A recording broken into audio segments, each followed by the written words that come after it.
La mañanera de Ángel Sabatina, sábado 4 de septiembre del año 2021. Voy a comentar con usted hoy, tema de sábado ligerón, para no echarle a perder algunos partidos de fútbol que vaya a ver usted. Voy a comentar sobre esto que pasó en el informe, o que así le han dado en llamar tanto el presidente como sus portavoces oficiales y oficiosos. Un verbo que suelen repetir o recurrir a él de una manera sistemática y permanente los políticos, y específicamente los gobernantes, es mentir. Si hay algún verbo, si hubiere algún verbo, pues útil para definir la gobernación, sin duda sería ese, mentir. Sin embargo, la misma gobernación, por peor que fuere, por errática, por negativa, por destructiva de una economía, etc., tiene límites el uso de la mentira y sobre todo la cantidad de las mentiras que dice el gobernante o el político en general. Lo que vimos este 1 de septiembre rebasa todo lo que quizá hemos visto en los últimos, no sé si 40 o 50 años, en materia de informes en México. Ha sido esto algo tan curioso que todavía no encuentro a alguien que haya defendido de una manera sistemática, clara, con argumentos, ese informe del presidente. Por el contrario, la avalancha de notas negativas o de notas exhibiendo las mentiras flagrantes del presidente con los datos duros del mismo gobierno, sea de la Secretaría de Hacienda o la CONSAR o de Banco de México y el INEGI, y eso ha llevado a que prácticamente 3 días después nadie quiere acordarse de ese espectáculo fársico que vimos este 1 de septiembre. Mentir, pues, tiene limitaciones. Hay que mezclarlas con una que otra verdad.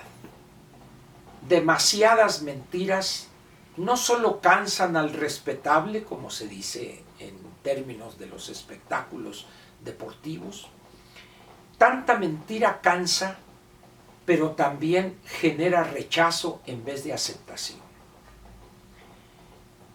¿Cómo podría alguien en su sano juicio aceptar que ya vamos bien, muy bien en la recuperación cuando están viviendo una dolorosa realidad en materia de empleo, de ingreso, del salario, que muchos que ya tuvieron la suerte de reincorporarse a una actividad económica remunerada, lo han hecho con un salario mucho menor a veces que el que obtenían antes de la pandemia? ¿Cómo poder defender algo que es un disparate completo? ¿Cómo poder aceptar que alguien presuma algo que ni de lejos le pertenece? Y doy un solo ejemplo: las remesas. Las remesas es quizá el argumento más oprobioso que demuestra, por decirlo de alguna manera, el gran fracaso que ha sido en muchos aspectos la gobernación desde prácticamente los años 40 del siglo pasado. Es evidente que ha habido logros, éxitos sin duda, pero también las limitaciones en lo legislativo, los fracasos, las políticas públicas erróneas, las crisis provocadas por una mala conducción político-económica, etc. Pero esta vez las cosas resultan una exageración ofensiva frente a lo que habíamos visto con gobiernos anteriores. Si bien el crecimiento había sido magro durante 3 decenios, pero había al menos una actitud de visión de futuro, de intentar construir un mejor futuro.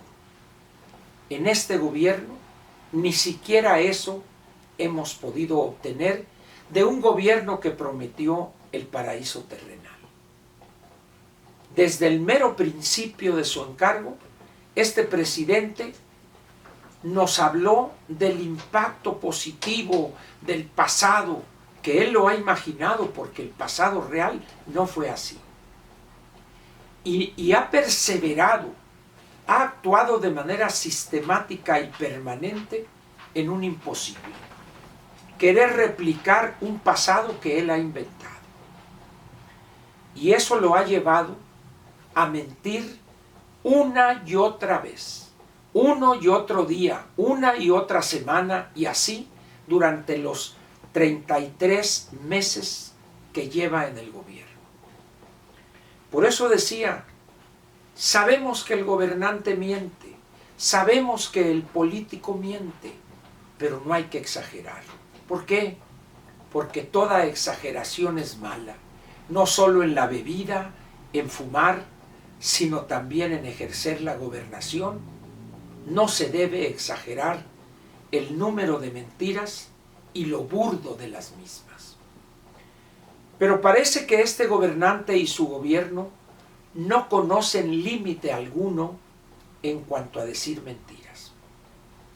Y eso lleva a un desgaste excesivo de un recurso, de tal manera que es muy posible que dentro de un año, el 1 de septiembre del año 2022, el interés que quizá hoy suscitó el informe desaparezca para dentro de un año. ¿Por qué? Porque ya hemos visto el 19, el 20 y el 21, que el presidente no ceja en su afán de mentir de manera burda y descarada.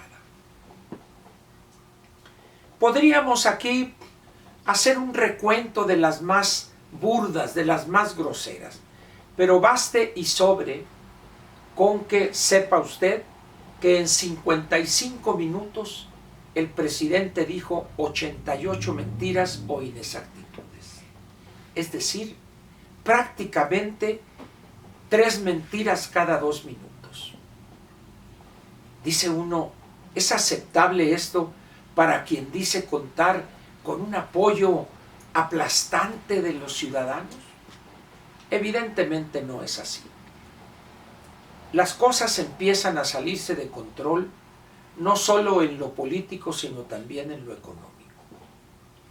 El presidente y los suyos han empezado a darse cuenta que por más débil que sea la institucionalidad mexicana, funciona. Han empezado a darse cuenta, de una manera dolorosa para ellos, que por más intentos que hagan de violar leyes y específicamente la Constitución, el Poder Judicial los ha detenido. También los integrantes del Consejo General del INE y los magistrados del Tribunal Electoral de la Sala Superior también le han enmendado la plana. Es decir, el poder ese casi omnímodo del cual el presidente hace gala se ha empezado a esfumar. Y al esfumarse ese poder, empieza a esfumarse también el apoyo ciego y acrítico de millones de mexicanos.